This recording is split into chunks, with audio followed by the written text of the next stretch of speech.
Hai Sobat Kanal, saya Dr. Devina dari Departemen Radiologi FKKMK UGM akan menemani Sobat semua untuk belajar mengenai topik pengenalan MRI breast atau MRI payudara.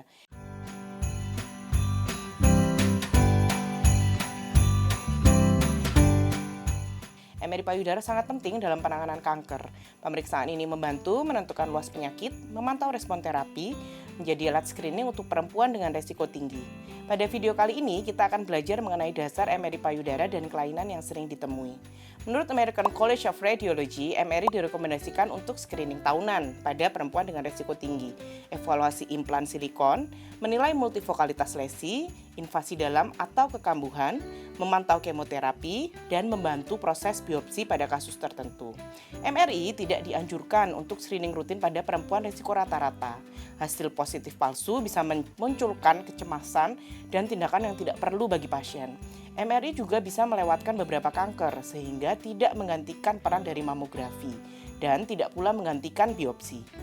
MRI payudara memerlukan protokol khusus yang mencakup sekuen anatomi dan fungsional antara lain titus tir, T1 aksial, titus sagital pada sisi kanan, titus sagital pada sisi kiri, T1 aksial fat saturated, T1 coronal fat saturated, postgadolinium, dan yang terakhir adalah DWI. Untuk pasien dengan penggunaan breast implant digunakan sekuen khusus seperti STIR water saturation dan STIR silicone imaging. Aspek yang paling penting adalah dynamic contrast enhancement karena memberikan informasi kinetik selama beberapa menit yang membantu membedakan apakah lesi jinak ataupun ganas. Selain itu, posisi pasien juga sangat menentukan kualitas dari gambar. Pasien biasanya dilakukan dalam posisi tengkurap, payudara masuk ke dalam koir khusus. Posisi ini juga bertujuan untuk mengurangi adanya artefak gerakan serta memastikan supresi dari lemak tersebar merata. Posisi yang tidak tepat dapat menurunkan sensitivitas dari pemeriksaan. Lokasi lesi pada payudara biasanya dijelaskan dari beberapa komponen. Yang pertama adalah sisi payudara, kanan, kiri atau keduanya. Yang kedua adalah posisi berdasarkan jam pada clock face atau kuadran, misalnya pada sentral, retroareolar atau axillary tail. Yang ketiga, kedalaman lesi yang dibagi menjadi anterior, middle, dan posterior third. Selain itu, jarak lesi juga diukur dalam sentimeter terhadap nipple, kulit, ataupun dinding dada. Sebagai contoh, deskripsi lesi dapat dituliskan seperti ini. Right breast, upper outer quadrant, posisi jam 10, berada di anterior third dengan jarak 3 cm dari nipple. BIRATS MRI Lexicon akan membantu untuk mendeskripsikan temuan payudara secara terstandar, mulai dari fibrogranular tissue, BPI, tipe lesi, pola enhancement, hingga kinetic curve dan ada tidaknya implan. Lexicon ini memastikan laporan lebih konsisten dan akurat. BIRATS pada MRI payudara membantu mengklasifikasikan temuan dari normal, jinak, hingga ganas. Kategori 0 artinya pemeriksaan belum lengkap atau belum cukup. Kategori 1 artinya normal. Kategori 2 artinya jinak. Kategori 3 berarti kemungkinan besar jinak dengan follow up singkat. Kategori 4 lesi mencurigakan dan memerlukan tindakan biopsi. Sedangkan kategori 5 sangat khas menunjukkan keganasan. Dan yang terakhir adalah kategori 6. Kategori 6 diberikan apabila sudah terbukti lesinya merupakan suatu lesi kanker keganasan dengan pemeriksaan biopsi. Evaluasi MRI payudara dimulai dengan menilai jumlah fibrogranular tissue atau kepadatan dari payudara. Kategori menurut BIRATS adalah 1. Hampir seluruhnya lemak, 2. Scattered, 3. Heterogen, keempat adalah sangat padat. Kepadatan payudara adalah faktor resiko independen dari kanker payudara. Perempuan dengan payudara yang sangat padat memiliki resiko 3-5 kali lebih tinggi dibandingkan perempuan dengan payudara berlemak. Pada gambar T1 post kontras terlihat adanya gambaran payudara yang menunjukkan komposisi scattered, heterogen, dan extremely dense fibrogranular tissue sesuai dengan kategori BIRATS untuk komposisi payudara. BPI adalah enhancement fisiologis. Jaringan kelenjar setelah diberikan adanya kontras. Kategorinya akan terbagi menjadi minimal, ringan, sedang, dan berat. Dapat terbagi menjadi pembagian simetris atau tidak simetris dari kedua payudara. Jika simetris, maka akan jarang menimbulkan permasalahan. Tetapi bila asimetris atau vokal dapat menyerupai non-mass enhancement atau suatu massa. Di sini kita akan melihat adanya variasi dari BPI pada T1 post kontras berupa gambaran minimal, mild, moderate, dan marked. Contoh ini akan menunjukkan bagaimana BPI bisa bervariasi dan kadang menyerupai kelainan.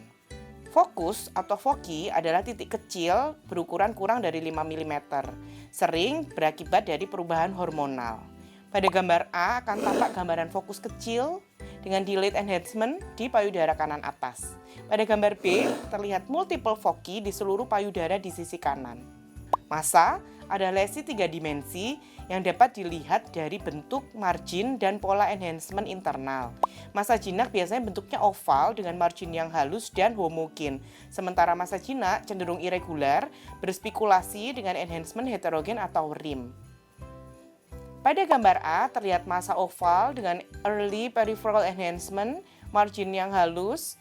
Pada massa terdapat area sentral yang tidak terdapat enhancement sesuai dengan gambaran nekrosis. Sedangkan pada gambar B terlihat massa dengan bentuk irregular dan margin yang irregular. Non-mass enhancement adalah gambaran yang tidak membentuk massa. Gambar ini menunjukkan pola NME, vokal, linear, segmental, multiple, ataupun diffuse. Internal enhancement pattern dapat dibagi menjadi homogeneous, heterogeneous, clumped, atau clustered.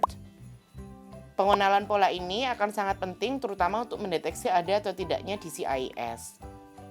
Pada gambar A terlihat homogeneous enhancement dan pada gambar B tampak massa dengan tepi irregular dengan enhancement internal yang heterogen. Analisis kurva kinetik pada dinamik kontras MRI sangat penting. Pola kurva yang paling mencurigakan diambil dari bagian lesi dengan enhancement yang tercepat. Dipilih untuk menggambarkan enhancement curve. Penilaian kinetic curve terdiri dari 2 bagian. Yang pertama ialah initial upslope dalam 2 menit awal, bisa lambat, sedang, atau cepat. Dan yang kedua adalah delayed phase setelah 2 menit menunjukkan 3 pola. Yang pertama persisten apabila sinyal terus meningkat, plateau bila stabil, dan washout bila menurun. Pola washout dan plateau yang muncul lebih awal sering berhubungan dengan gambaran keganasan. Sedangkan persistent pattern biasanya ditemukan pada lesi yang sifatnya jinak seperti fibroadenoma, radial scar, atau lesi akibat perubahan hormonal. Beberapa temuan jinak sering dijumpai pada MRI. Pada contoh ini, T2-weighted fat set menunjukkan adanya massa berbentuk bulat hiperintens yang konsisten dengan gambaran cyst atau kista.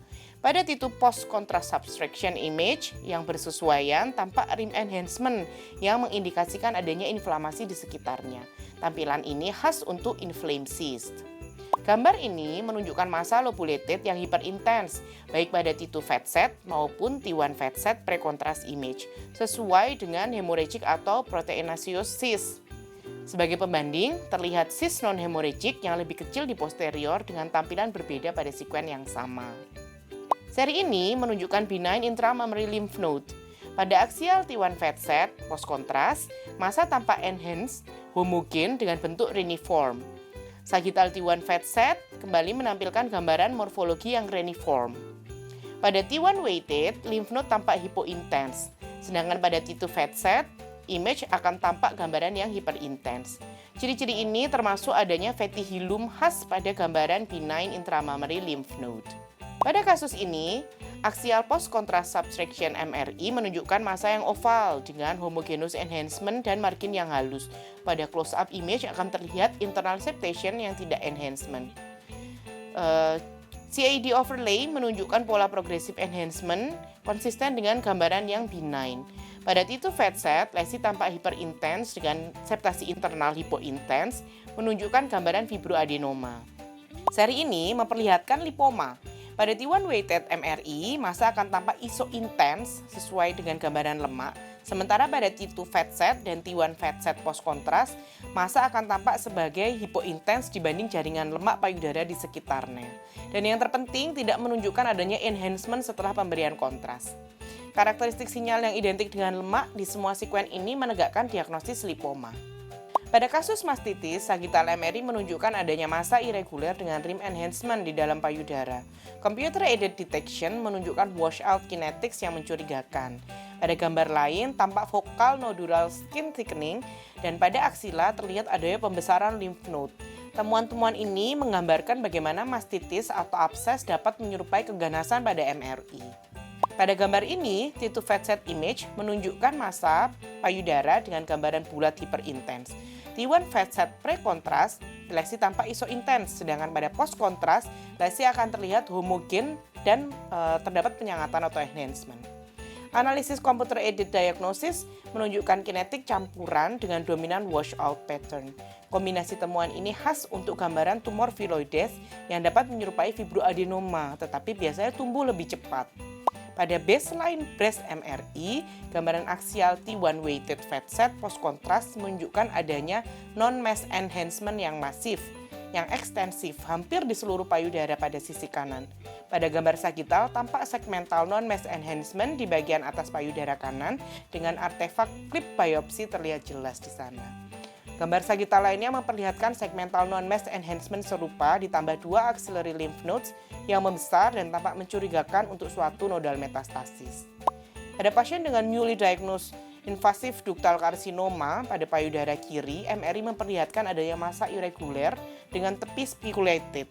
Massa ini tampak mild hyperintense pada T2 dengan enhancement heterogen pada pos pemberian kontras.